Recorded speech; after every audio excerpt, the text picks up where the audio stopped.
السلام علیکم عدیل فائنڈرز۔ خواب میں شراب پینا۔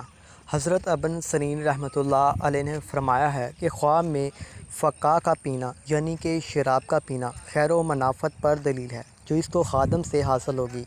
اگر کوئی دیکھے کہ اس نے فقہ پی ہے، دلیل ہے کہ خادم سے خیر و منافعت پائے گا، اور اگر دیکھے کہ اس نے شراب دی ہے، دلیل ہے کہ اس کو فائدہ پہنچے گا، اور اگر دیکھے کہ شراب گرا ہے، وہ بھی گری ہے، دلیل ہے کہ اس کو نقصان پہنچے گا۔